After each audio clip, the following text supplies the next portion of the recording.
Manage through times of change. In my discussions with all of you, several of you talked about dealing with change. So I'd like to focus on this real quickly. You know, in my own life, sometimes I'm dealing with change. I mean, I don't look the way that I used to look. Before I tell you this story, I want you to know my oldest child right now is 15 years old. So I'm at the grocery store, I'm in line, and right in front of me, there's a cart, a shopping cart, and there's a little girl in the cart who's about 2 years old. And I looked at her and I said, "My gosh, you are beautiful." And she looked at me and she said to me, "Thank you. Are you my grandpa?"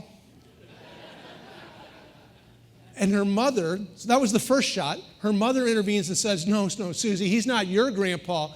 He might be somebody else's grandpa, but he's not your grandpa.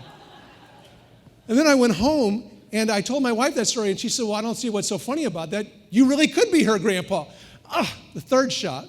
And then last month I was doing a conference, a keynote speech at 3 o'clock in the afternoon, and at 12 o'clock I was having lunch with 2 women from the conference.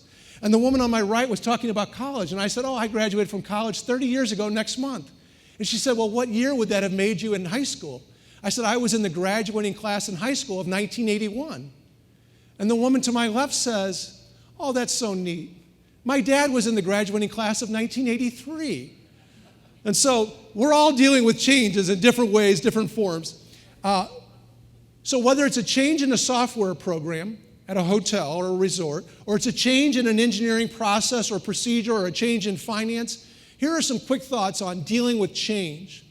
3 key questions to answer. First for yourself, and then to communicate clearly to other people. Because what I have learned is that in dealing with change inside of a corporation, the most important thing is clarity. People can deal with change. What they have a hard time dealing with is the unknown. When it's vague, when it's unclear as to what we're changing and why, what are we changing to, how's this all going to work, that's when people become anxious. So 3 key questions when you're dealing with change. What are we stopping, and why are we stopping that? What are we starting, and why are we starting that? And how is this change going to happen? I encourage you folks to take the time to write down your answers to those 3 questions and then communicate it to whatever groups are being affected by that.